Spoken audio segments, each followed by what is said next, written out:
ಮಾಂಗಲ್ಯ ಕಳುವು ಪೊಲೀಸ್ ಠಾಣೆಗೆ ತಂದು ಬಸ್ ಜಪ್ತಿ.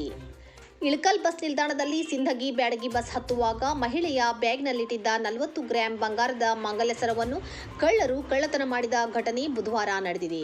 ಬಾಗಲಕೋಟೆ ತಾಲೂಕಿನ ಮಲ್ಲಾಪುರ ಗ್ರಾಮದ ಬಸಮ್ಮ ರಾಜನಾಳ್ ಅವರು ಇಳಕಲ್ ಬಸ್ ನಿಲ್ದಾಣದಿಂದ ಗಜೇಂದ್ರಗಡ ಪಟ್ಟಣಕ್ಕೆ ಹೋಗಬೇಕಾಗಿದ್ದರಿಂದ ಸಿಂಧಗಿ ಬ್ಯಾಡಗಿ ಬಸ್ ಹತ್ತುವಾಗ ಬ್ಯಾಗ್ದಲ್ಲಿನ ಚಿನ್ನದ ಮಾಂಗಲ್ಯವನ್ನು ಎಗರಿಸಿದ್ದಾರೆ.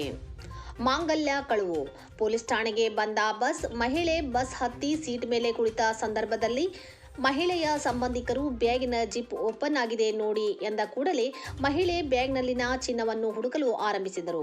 ಅದು ಸಿಗದ ಕಾರಣ ಕೂಡಲೇ ಮಹಿಳೆ ಕಳ್ಳತನವಾಗಿದೆ ಎಂದು ಕೂಗಾಡಲು ಆರಂಭಿಸಿದ್ದರಿಂದ ಬಸ್ ಅನ್ನು ಇಳಕಲ್ ಶಹರ ಪೊಲೀಸ್ ಠಾಣೆ ತಂದು ಪೊಲೀಸರಿಗೆ ಮಾಹಿತಿ ನೀಡಿದರು. ಬಸ್ನಲ್ಲಿರುವ ಎಲ್ಲ ಪ್ರಯಾಣಿಕರನ್ನು ಮತ್ತು ಅವರ ಬ್ಯಾಗ್ಗಳನ್ನು ಪೊಲೀಸ್ ಸಿಬ್ಬಂದಿ ಪರಿಶೀಲಿಸಿದರೂ ಮಾಂಗಲ್ಯ ಮಾತ್ರ ಸಿಗಲಿಲ್ಲ. ನಂತರ ಬಸ್ ಅನ್ನು ಕಳಿಸಿಕೊಟ್ಟು ಪೊಲೀಸರು ತನಿಖೆ ನಡೆಸಿದ್ದಾರೆ.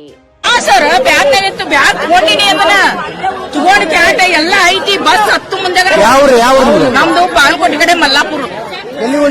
ನಾವು ಇಲ್ಲೇ ಗಜೇಂದ್ರಗಡ ಇವ್ರು ಯಲಬುರ್ಗಿ ಮದುವೆ ಹೊಂಟಿದ್ದೀವ್ರಿ ನಾವು. ಸರ್ ಬಸ್ ಇಲ್ಲೇ ಜೀಪ್ ಹಾಕೊಂಡೆ ಹತ್ತೀನಿ ನಾನು. ಹತ್ತಿ ಹುಣಗುಂದ್ ಕೇಳ್ತೀವಿ, ಹುಣಗುಂದಾಗೂ ಟಿಕೆಟ್ ತಕ್ಷಣ ಇರ್ಕಲ್ಲಿಗೆ ಹತ್ತಿ ಕ್ಯಾಟ ಇಲ್ಲಿನೂ ಐತಿ. ಬಾಗ್ಲಿಗೆ ಹಾಕೊಂಡು ಹಿಂಗ್ ಕೈ ಇಟ್ಕೊಂಡಿನಿ ಶೇಪ್ ಆಗ್ಯಾನ. ಅದನ್ನ ಎಲ್ಲಿ ಇಟ್ಟಿಲ್ಲ.